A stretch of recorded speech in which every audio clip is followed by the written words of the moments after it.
Good morning, everyone. Good morning, all. Network na-disturb kwa video ya. Network na-enye nsogbu ebe ahụ. Network dị too bad. Mana my life aya ọ ga-agakwa ka ọ bụ imebi ya video. Network na-disturb.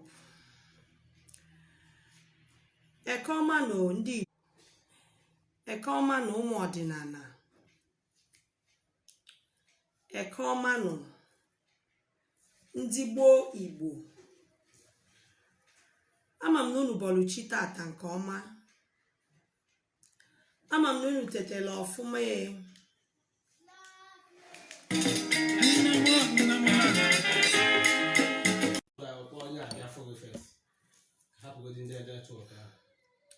Network na-disturb. Ama m na unu bọlụchi tata nke ọma. Unu anya unu ga-afụ na network na-enye nsogbu ebe a. Ekwu m na m ga-anọ on live video by 10 AM live video since akwa na na-eme ya network na akọtụ ya. Eketa atamalụ gị mma gị bụ onye ọma na-ege m ntị. Ọ ka bụkwa onye nke gị eze nwanyị ọma mmiri Ochendo. Ebe ị ka si na-anụ onu m n'ụtụtụ abụ Okija Ihiala local government dị na Anambra steeti. Ọ ka bụkwa naanị otu akara ekwentị ka m nwere bụ WhatsApp nọmba m 08186113606. Ọmaka bịa meelu gị n'ụbọchị tata. Ngụ iji ego eko nye akwararị na gị. Ifeọma meelu gị meelu ezinụlọ gị ya gazie.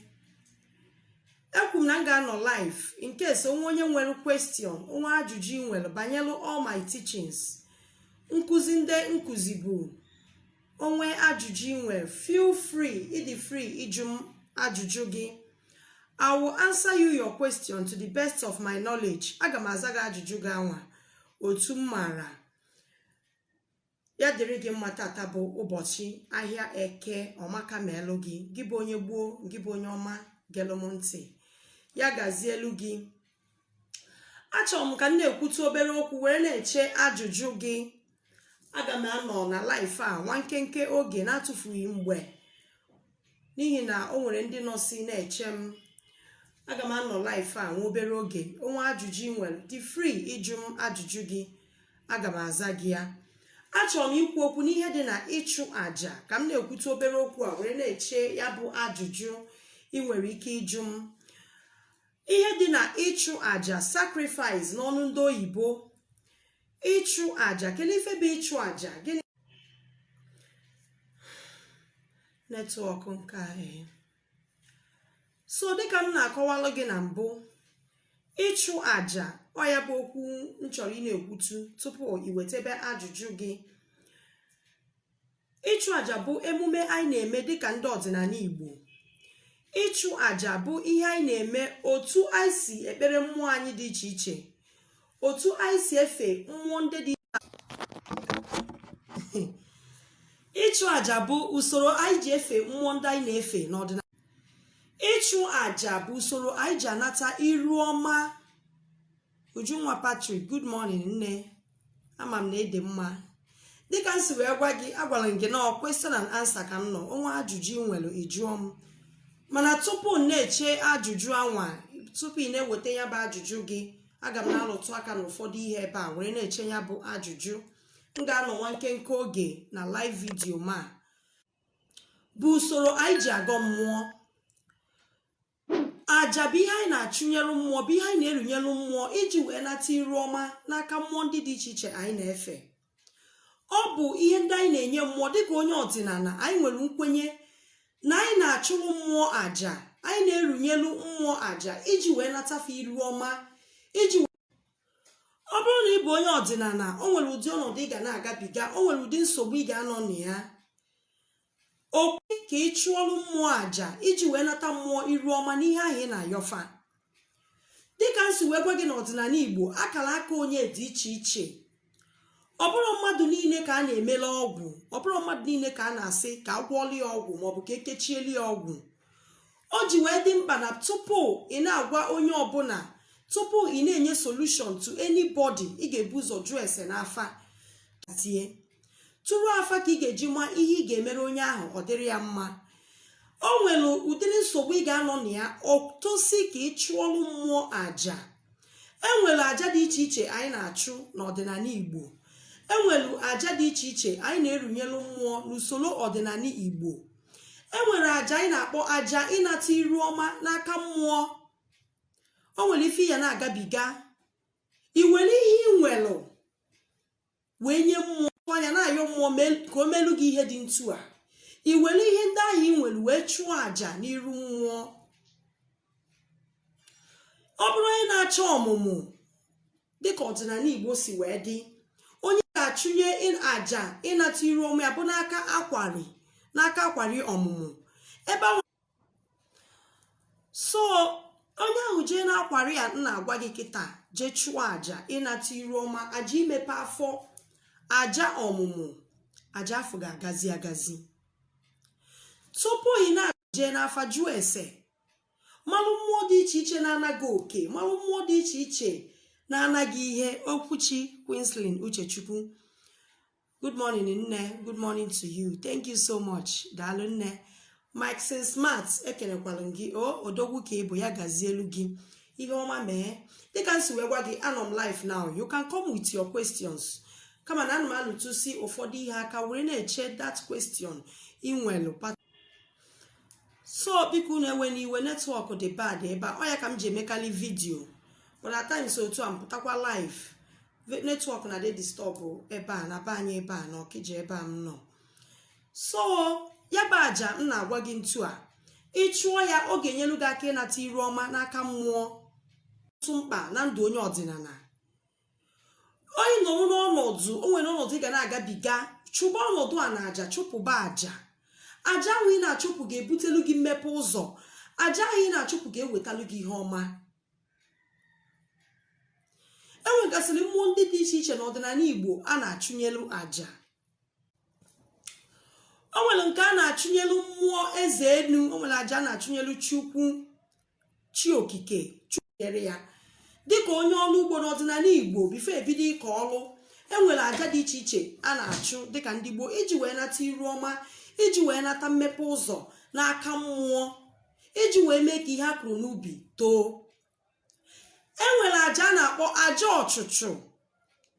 Ụfọdụ ndị mmadụ kịta ọnọdụ fa nọ, ihe ha nọ n'ime ebe ihe onye ụwa ha metalụ. O nwere nke a na-akpọ aja ọchụchụ.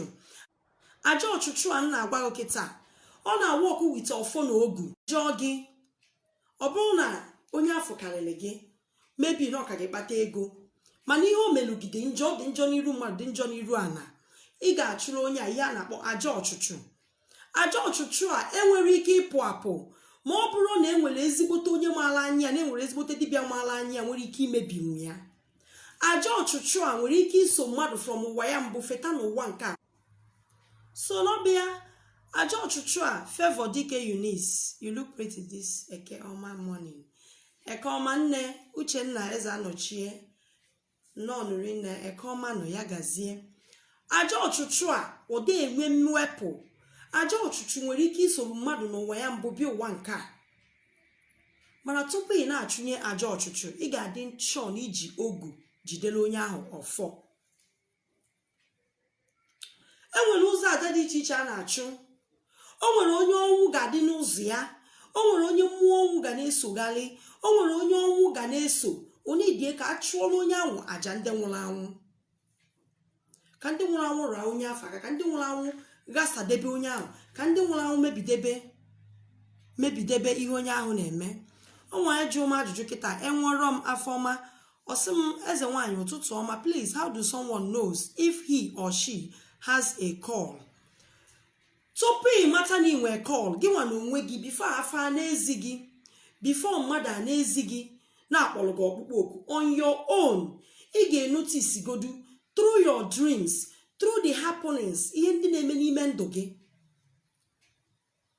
Ọ bụrụ ma afọ abịa gwa gị, ọ bụrụ ma ije n'afa afa awazie gị n'inwe kọl n'ime onwe gị ga-agbatagodo onwe gị anya n'ime onwe gị ga-afụta onwe gị ị ga-ama na there is something strange about you na o nwere something dị unique about your life. Ọ ga-eme gị mata yes n'inwe kọl. Enwere ike igosi gị ya through nlo ị na-alọ, through your dreams, nlo ị na-alọgasị ihe ndị na-emegasị na ndụ gị. O nwere ike a na-egosi gị ife na nlọ. Onye m na-aza question ya kịta bụ enwero m afọ ọma, anọ m live, come with your questions, I will answer you. Through your dreams, nlọ ndị ị na-alọgasị na ndụ gị ga-egosi gị na inwe call.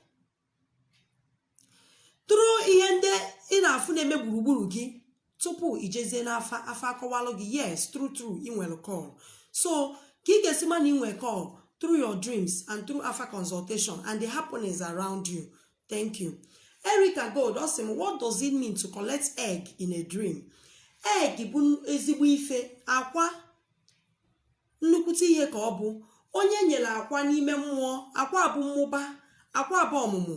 One, ịbụrụ nwaanyị nọ na di, enye gị akwa n'ime mmụọ, o gosi na ọmụmụ ga-abịalụ gị.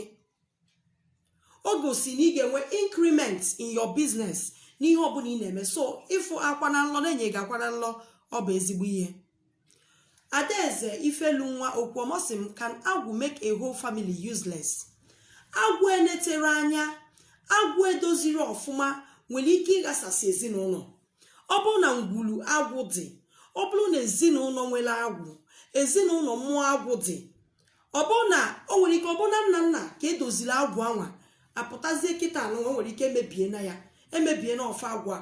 Agwụ emebiri nwere ike ireda family useless. Ekpere adị ekpepụ ya. Chọọchị ama nnapụta gị na ya.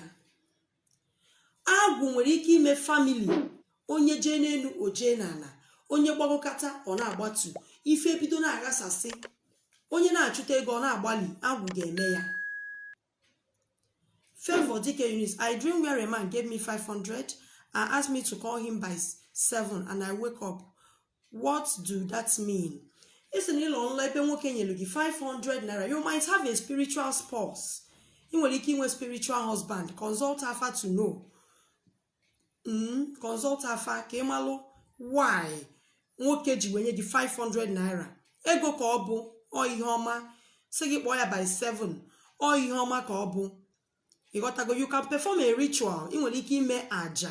Depend na ka nna gwakwa gị aja m na-ekwu okwu kịta iji nata iru ọma ka ego egosi gị na nlọ nwe ikepụta ife. Ka ego ahụ ịfụ that 500 naira na-enye gị na nlọ ka ọ mụtalụ gị ego ka ọ nwe ikepụta ife. Favor Ndidamaka Oko Uma, why do dog or police keep chasing me in the dream? Nni nwere agwụ. Yes, sometimes the police will almost cut me or the dog will almost bite me. Inwelu agwụ, inwelu that energy, that force of creativity inside you. Open you activate it, try to activate it.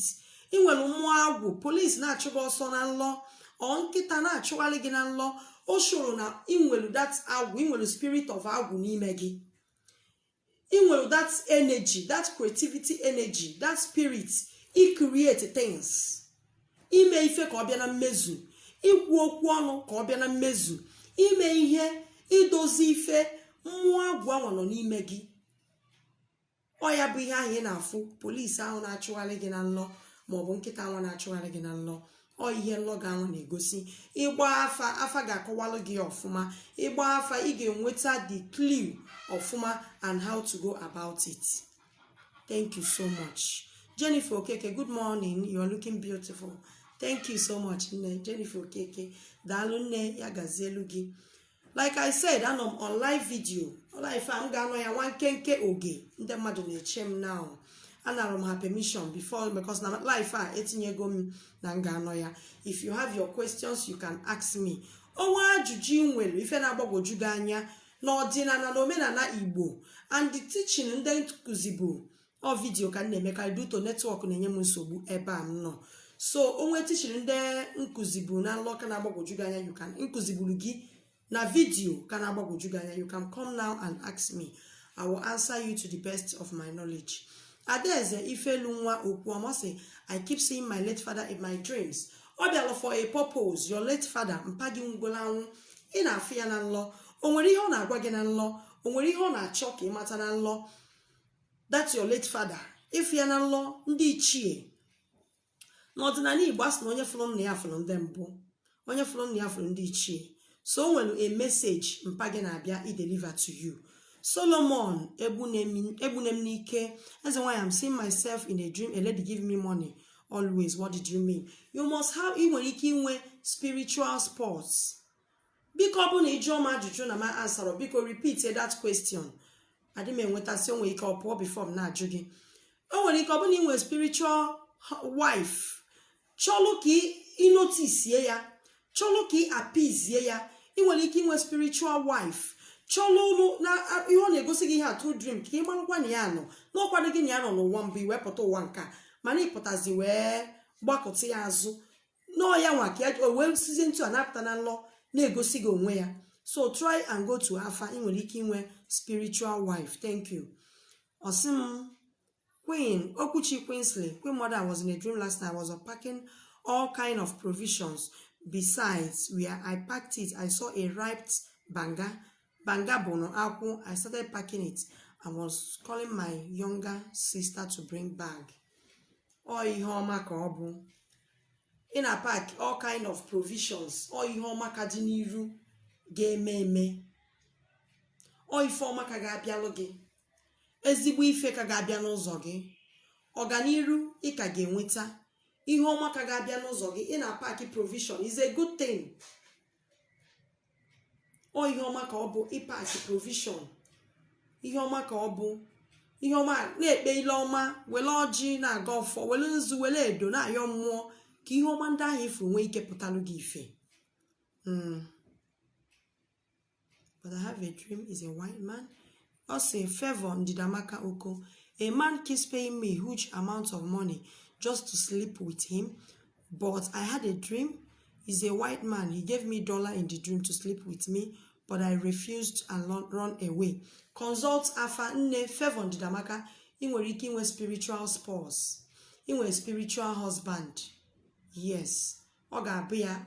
Just Afa ga-reveal much. Afa ga-reveal very well because na ihe nlọ na-egosi onye a abụrụ ife nlọ na-egosi onye a. Yes, onye a nwoke na-egbukịta na-pay gị huge amount of money to sleep with you. Trace go there through Afa, you will have a clearer view on what it means. But otu m si aghọta ya kịta, otu isi kọwalụ m now, o nwere ike inwere spiritual spouse, need ki attend ya to him, need ki appease ya ka o wetere gị good fortune, ka o wetere gị ihe ọma ndị ahụ o kwesịrị inye gị. Thank you. I'll say, James Anthony Emeka, I have always wet dream at night. What does it mean? Consult Afa to know what it means. Why you are having a wet dream? Yes, something is the cause. Or maybe some wet dreams in a way, it might not be spiritual something. Or bro, that's now maybe you are fantasizing in nature about sex. In a way, thinking about sex in nature. Or maybe you are watching a pornography, a porn movie. You know, I watch pornography. Or maybe your brain, or they are acquainted to hear in a watch. Or when you make it in a have wet dream. So, but a consult to have a fagawagi, or something they or one on a mezi mara. And give one a make it ma in a way such dream, and with such thinking. In a gauge, my here for now, my watching all these things. In a way such thinking. When you reflect on your dream, in a wet dream. Now that I have started to recognize my ancestors and following my call gradually, I am lacking money than before, that I'm not doing it. Please, what is the cause? On a mental hour at times. If you don't follow some people in a queer, like it as a fabidos recognize the ancestor or this day or canco. Or this kafanos no if he see rienne. Ife buteliabo and on a period of trial and temptation, more than one leggy. Because majority of people not pattern maybe na far a try goka. Try so many places, far from breakthrough, half from maples or far from welonwe, ha batazen ordinana. Ha no ordinana, ha batazen ordinana. He chen of a pattern ordinana if any now walk ba. ihe nọ ya mgbe bụ trial period. Nne m jisi ike na-agọ mmụọ agaghị arịpụ gị. Ọnwụ na ịgafee this trial period, mmụọ na-enesi obi gị fụ yes na ife ị na-eme doluga anya na ịnapụtala ha na ime mmụọ na eziokwu, ife ga-adịzi, ihe ga-adị mma. Nne daalụ. Eze nwanyị, please, I was sleeping 2 days ago. I had a voice that is calling me. Eze nwanyị, I wake and I didn't see the person that is calling me. Please help me. Ọ sị m na ya nọ na nlọ, mmadụ akpọ ya Eze nwanyị 2 days ago. Consult afa ka ịmalụ ebe Eze nwanyị nke gị danyelụ. Knows that you are an extraordinary woman. That is the first interpretation of Eze nwanyị. Akpọlụ gị Eze nwanyị na nlọ, o gosi na ịbụ an extraordinary woman, a woman with a great destiny and a great star. Ị consultụzi afa, ịmalụ usoro eze dị na nwanyị gị siri wee dị. Ịmalụzi ebe Eze nwanyị gị gosi, mana ife nlọ gị na-ekwugoju fi ịkpọ gị Eze nwanyị na nlọ gosi that na ị nwere talent and ị nwere mission to fulfill. Osi Favor Ndidamaka, good morning. Most of my dream is packing orgy in the dream. What's the meaning? Recognize your ndị ichie. You are packing orgy in the dream. Recognize ndị ichie gị. Recognize and communicate with your ancestors. What is the meaning of seeing oneself with shiny reflecting mirror on the forehead, and the person you are avoiding the reflection? You are seeing yourself with a reflection mirror on your forehead. Is it on the dream or what? Enough for your reflection on a mirror, be it in the dream or anywhere you are seeing it. Consult Afa to know. O nwere something, o nwere ihe a na-achọ ịgwa gị, o nwere ihe a na-achọ igosi gị. Dream mirror, transparency. I consult to Afa, ị ga-afụ ihe ọ bụ. That's why I have an altar where I'm praying always. How will I know that the girls I'm calling is answering me? Okay, well, altar ebe ị na-ekpe ekpere always. Ị na-ekpelu, ị na-agọ your phone. Ị na-watch things na happening around you. Man on a rhyme kwa. Ị na-ayọ mmụọ ihe. Ị na-anya m ihe na-ayọ mmụọ. Otu usoro ị ga-eji na-eso mmụọ. This morning, where they give me money in the dream, $50 and $100 in the dream. Please, what does it mean? Favor DK Eunice. Prosperity is on your way. Ifeoma game. Yes. Ifeoma game loge. Chiamaka Obi. Consult to Afa. Enyegi Oji Nanlo. Consult to Afa ka imalo why. Oh, is a nice thing. Man, you need to go down here give Oji Nanlo. Money nyelugo Oji. Obulu why nyelugo Oji a. Oh, mo mobile wine. Obulu nwoke nyelugo Oji a on di ichie. Recognize them. Activate the forces with you. Keep ife. Activate your forces in this ogibio wa. Keep ife. I have a business that I'm doing and people keep buying from me. Even when I don't have energy to sell, they keep disturbing. But all of a sudden, I stopped having the spirit of hustling. What's the problem? We are kitchen. Business, only work also with great talent. When I was doing business, I didn't zuike when my business knowledge. But at the end of the day, you have to hear what number. At the end of the day, everything. Even as the obi ebidi jugoyi. Consult to go that for Kimano what is happening. Kimani ho to gina aku. Kimami no kwa. Nebe facho ke no. Kimana business ha wi na-eme otugi ha kwado kwale ya. You know kwana business ikwesi ko otugi no. No kwana ebe akpolo gi. Consult to Afa. I keep seeing myself dining with governors in the dream, but in real life I don't know anyone. Yeah, and some people keep chasing me in the dream that I should appease them. There are forces with you need to appease. Onwere forces with you. You need to me appease. Ki we de ma. Yes. Ki ka mbuni enu ga ihe na afọ oge with governor with celebrities. Ibo onye bunile enu but opota be ife. Consult to Afa ka imalo. Ngo bekee, how can one know if Ibu Mmiri was successful? Obuni Ibu Mmiri. Give one my Ibu no bigger because some a spiritualist or giweje na mmili or gige John Gikulu. Go a John one dem milligi feature. The spiritualist or gije all yabu in a direct do this. Menka. Ibiane nanya, iha hijri makia kwa Ibu Mmiri ahi nanya mo mena. And Ibu Mmiri nwe patience. Ibu Mmiri ana una nodi. Ibu Mmiri na luo still na communicate with the forces with you. Na wafa ha bolu gi mba ha melu gi ha iji maka we Ibu Mmiri. na-agwafa ha gbuolu gị mkpa ahụ iji maka ya wee bụ ibu mmiri a, ọ ga-agazi. Ọ bụrụ a na-eji rightful thing, ihe ahụ otu gị na-ana wee jelu gị ibu mmiri, ọ bụrụ a na-ajụsila ese n'afa, ọ bụrụ ihe ahụ otu gị ọlụ mmiri ahụ ịlụrụ ga-agazi. Yes, ọ ga-aga nke ọma. Ịbịa fụgbanụ changes na ndụ gị, ọgụ ma ọnọdụ ịnọbụ n'ime ya bifo ikpe dị ile ọma, ịfụba changes. O nwere ike na-ayọ ikpe ile ọma, ịbịa ibu mmiri na-ayọ mmụọ ihe ibu n'obi wee na-kpe ya bụ ile ọma n'ọdị ka ibu n'obi.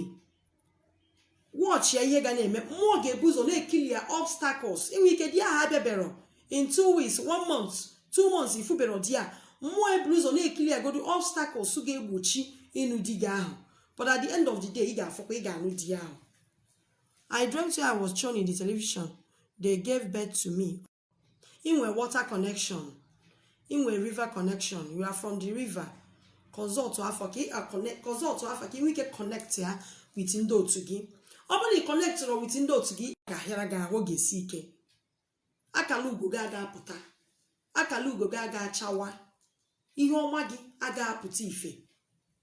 Connect ya with ndị otu gị ka efu ka ihe ga-esi dịrị gị mma. Blessing ụzọ ma how do I know I have a calling? Akụzibugo m ya ka ị ga-esi ma through your dreams na happenings around you. Onye ọ na-nwe calling without onye ihe na-akpatụ. Ụfọdụ ndị na-aghọtara gị ga-asị na ịbụ onye ọ na-eme ka onye mmụọ, na onye a nwere ka agwa ya dị. Ọ ga-eme gị mara dat na o nwere ụdị mmadụ ebu before ozi jebe n'afọ afịa reveal ebe kọlụ gị danye. Daalụ. Uche Okereke Ifeanyi Henry, welcome. No, Emmanuel Remy. Network na-disturb, but obere oge m ga-achịkọta biko. Enough for this strange thing. I was in a dream. I went to visit one as a wine. She gave me sweet biscuit and sugar. Consult to Afa. You are connected.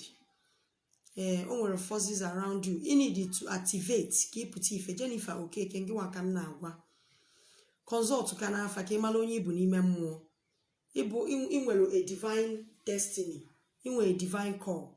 Consult to Afa. Kemalo how to do it. How to go about it. Kinwe keputi ife. Can Agwu stop a woman from getting married as a men don't even see her? Adeze ife lunwa. Onwere ife Agwu ade eme. And ebo si jide onye adabụ ebo si jide ibia. Ọ dị iche iche depending ka akala ụwa gị si dị na ebe Agwu gị chọrọ isi wee jide gị. Onwe ndị ọ na-emekwa anụghị di. Onwe ndị Agwu nwere ike ime ịnụ adị na-akpa nkanka agwa ebe anwa. Mostly Agwu ade emekarịsị anụrọ di. Agwu ga-arapụ gị n'ọdị. O wee jezie na-eme gị ihe mkpakai na be di gị. Because Agwu is a force inid to idozie ya. Idokwa Agwu ebunye gị elu. Mana ịrapụ Agwu aghasaba gị. Ịghọtago? So Agwu nwere ike ịrapụ gị n'ụwa di. Iluzie na be di gị, ị na-akpa agwa ekwesịrị, ị na-eme ihe mkpakai. Ka o si ejide onye abụrụ ka o si ejide ibe ya, ọ dị iche iche. Ka o si eme onye abụrụ ka o si eme ibe ya, ọ dị iche iche. So o nwere ike ime ya. O nwere ike ime nwaanyị anụghị di. Ebe na-afụ ka ihe si aga n'ime ndụ gị. Jube ese na onye na-ajụ ese ada anwụgbuo. Onye na-eje n'afa ịda anwụgbuo. O nwere ike na-afụta gị n'ịbụ onye nzuzu. Mana onye na-ajụ ese ada anwụ gbuo ịma nwụnata n'oge. Ma ị na-ejeta n'iju ese, ị na-ajụta ese, na-achọpụta ihe na-eme gị. Okay, Favor Dike Eunice. My sister is asking me to ask, how can she know her chi? To connect with your chi, I will tell you that chi and Onyowa is the same thing. But in ordinary Igbo, do what works for you. Or depending on Luciolu Ike. I always tell everybody. If you know what works for you, me, I connect with my chi and Onyowa as the same. I interact with my chi and Onyowa as the same thing. It works perfectly well for me.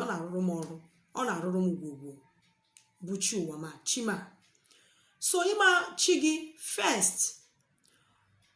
na-enwe interaction on your own na-akpọku chi gị before ijebegodu n'afa itresi onye ọ bụ. Ije n'afa n'izizi chọpụta mbọsị afịa amụ gị, mbọsị afịa ụwa gị, mbọsị afịa chi gị, mbọsị afịa ịbịara ụwa.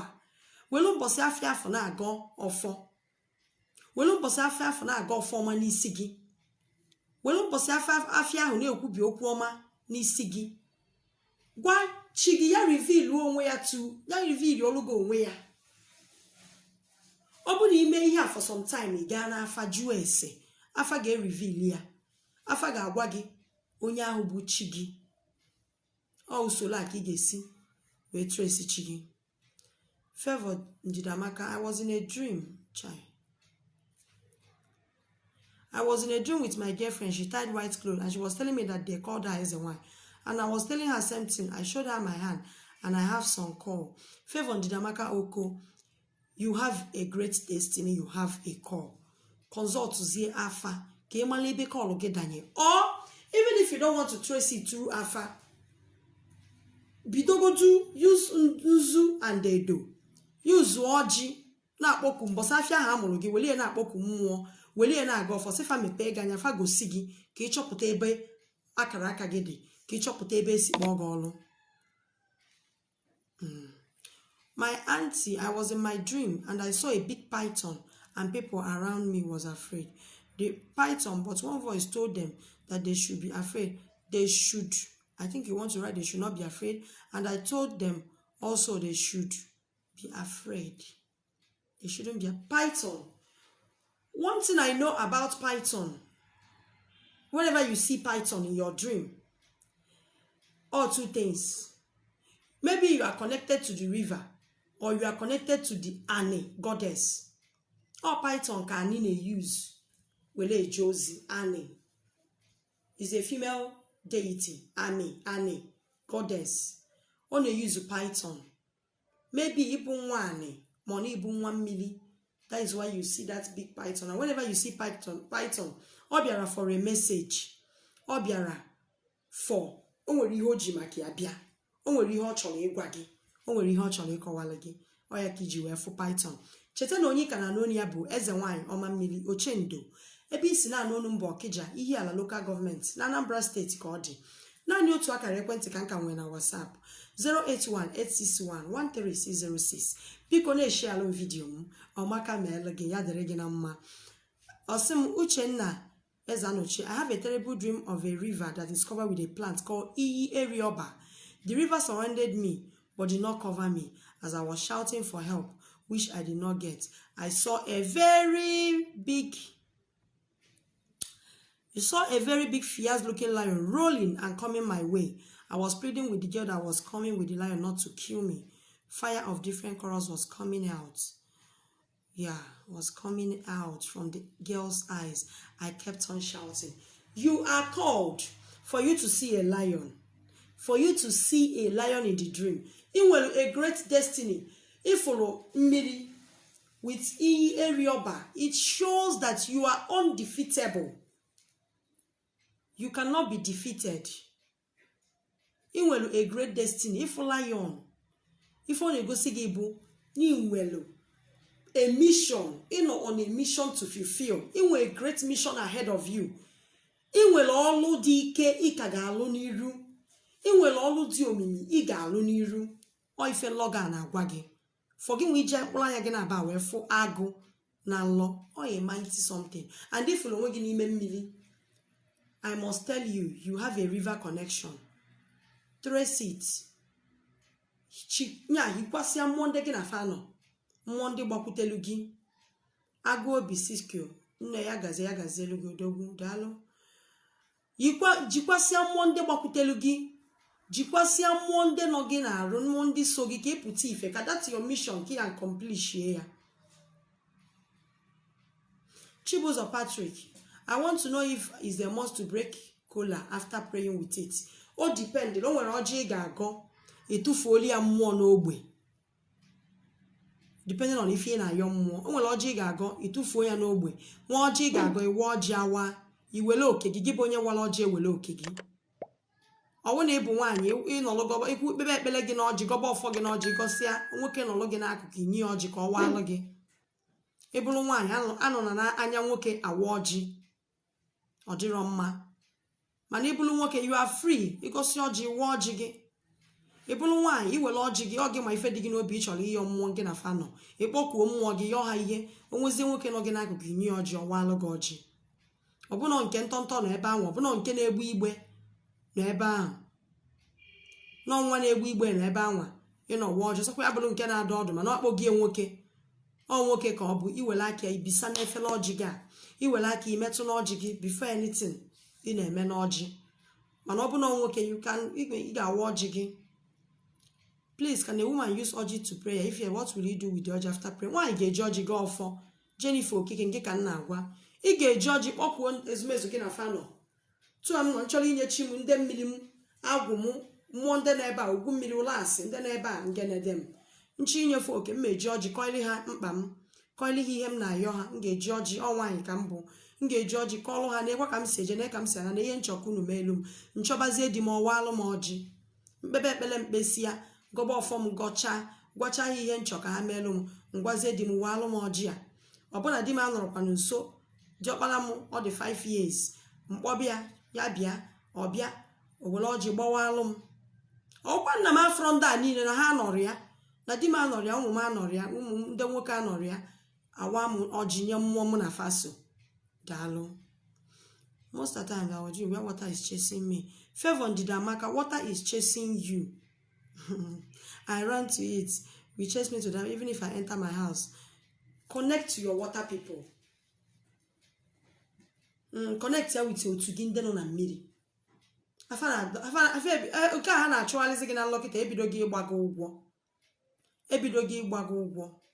Fa anabago gị ihe ha anabago gị oke ha ebido gị ịgbago ụgwọ. Ọ ya ka fa ji achụgharị gị ihe ahụ. Connect with your water people. Adaeze Ifelu, apart from your water, can someone pray with names of other waters? Ọ bụ na ịnọ mba ịnọ ọlụ oyibo ị nọrọ na village ntu amụnwa nọ na village kịta ọ bụgodo mụnwa kịta ebe a m nọ na Ọkịja na be di m ka m nọ na nchọrọ ịga ọjị nchọrọ ịkpọkụ ọbụna ndị mmiri ka m chọrọ ichele ọjị na-amakarịsị mma iji chelu ndị mmiri bụ ọjị ugo. Ọ na ọjị ndị ọzọ ga-aga mana ọjị ugo na-adị ọ na-ama mma iji kpọkụ ndị mmiri. Ị na-ajụ m ị ga-akpọkụ other water, will you pray with other water's name?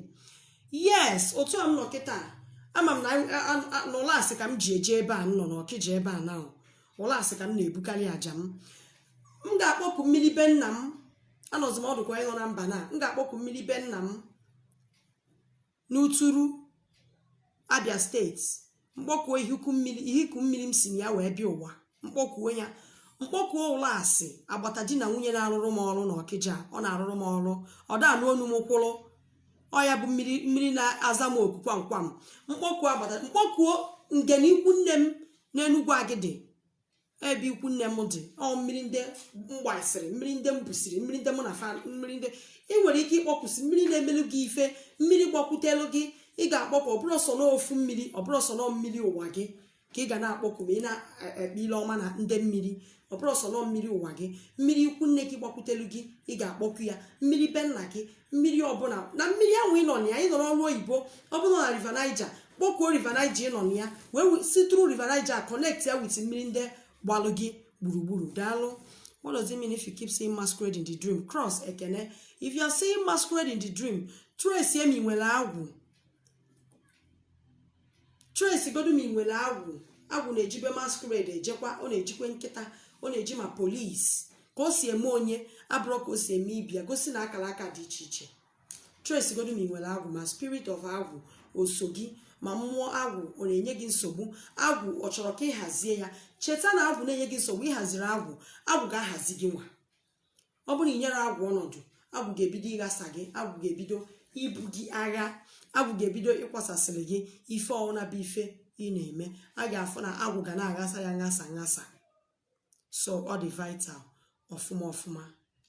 Yes, itrace agwụ gị. Mami nwere agwụ. Cross Ekene. Please, eze nwanyị enwere m afọma. I'm vomiting yellow substance in my dream. days ago. What's the meaning? It's in a vomit yellow substance. If ended the yellow, or spiritual cleansing. Or is a spiritual cleansing. Yes. Iya na agbapu. O mmụọ, nwere ike mmụọ si na nlọ atọ gị na-agbụ. Akala aka onye dị iche iche. Ọ ya bụ ife na akụzi wu before through ịchụ aja. O nwere ndị bụ through aja mmụọ ebuolu gị agha. O nwere ndị mmụọ ga-esi through dream bupụrụ fi ibu. So ihe anyị na-agbapụ bụ ihe a chọrọ dị na-arụ gị ya ka ị na-agbapụ ihe a. How can someone know the water she came from? We don't have any water in my town. Jennifer Okeke, ị na-ajụ m keke ga-esi ma mmiri isi ya wee bịa ụwa na unu enwere mmiri na be unu. Obodo niile nwesi mmiri kama o nwere ike mgbe gboo ọbụna unu emekwatara mmiri a mmiri ahụ agba ọsọ. Mmiri ahụ apụọ jee mmiri ọzọ. Ị nwere ike trace ebe ị ga-esi mata mmiri gị through Alpha consultation. Iweta names of the river around you. Mmiri ndị dị na be unu, mmiri ndị agbata obi, mmiri unu nwere ike na obodo ọzọ, dizie na agbata obi, dizie na neighboring town unu. O nwere ike emetara mmiri ahụ ọfụma, mmiri ahụ apụọ jebe ebe ọzọ je nọị. Ịghọtago? So itrace eturu afa, iwetasia names mmiri ndị dị be unu a ga-eji ya na-agba afọ ofu ka a ga na-agba afọ atọ. Enweta nke bụ mmiri gị. Enweta nke ahụ isi ya wee bịa ụwa. Yes. Please ma, meaning of the dream that the sea threw me up and I woke up. Mmiri throw gị up. Maybe you are inside the river. You know, inside the mmiri o wee throw gị up. It means something. You might be connected in with connection to the river also. Mono nwere ife ndị mmiri gị na-ana gị. Mono nwere ihe ndị kwesịrị ka ime. Onu ije na afafa ga-agwa gị what you need to do. Na ife ndị otu gị chọ ime ya ọ dịrị gị mma. Emmanuel Remy, why each time I am eating, I keep seeing flies, even in your house? In a lini na flies. Naturally, mmadụ nwere ike na-eli nni ọ na-afụ flies na nni ọ na-eli. Yes, but already much, if you noticed, no will something this strange about it. Consult afa nwere ike onye ụwa gị na-ana nni. O nwere ike chi gị na-ana nni. O nwere ike onye ụwa gị na-ana gị nni. Ka inye ya nni. Because onye ụwa gị kwesị egologolo inye onye ụwa gị nni. Egologolo inye onye ụwa gị nni. Ịnọgide inye onye lọlọgo ụwa nya chi gị inye ya nni. So you better understand that no way something strange. Maybe not the flies, no worry, because we all have intuition. I ain't challenging able spirits in human body. Shota no wezi na flies in na afana nni gị nwelu ka o si wee dị. A consult afa nwere ike ịbụ onye ụwa gị na anaghị nni. Let's go and do salaka in your dream. It say let me go to 132 please, so that they will grant us our prayer. You are a strong woman, Fevon Didamaka. Like I told you, connect to the forces with you. You have where people ga turn abu, and when they get aka, trace it through afa ki we keep putife. Acknowledge your forces with you. Keep putife. I saw myself swimming in like a snake in the river. There's a fellow. You are from the river. Oh, that is why you saw yourself swimming like a snake in the river. Emmanuel Remy, what kind of food will I give to him? You mean your chi, your onyowa? Ni genye onyowa ge. Before you know wagi ni trace through afa. Kemalo when the market day igen onyowa ge, preferably market day gimbosafia ge. Ke jinyo ieji weme inyowa ge. Yes, it traces the amaluzi onyowa ge na chobot.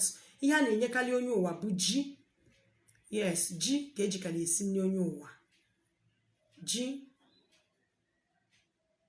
If things not going well for someone, what will I use to be praying? Oh, okay, Chibuzo Patrick's right? Oji kigeji na agofo. Well, oji na agofo. Mba anyanwụ ụtụtụ ji awa. Ịbịa n'iru anyanwụ iwele oji na-akpọku ezumezu mmụọ, na-akpọku mmụọ ndị gị na faso. Iti oji kigeji na agofo. Yes, oji kigeji na agofo. Utu ị na-ekwu na ife adịrọ ọrụ gị na mma.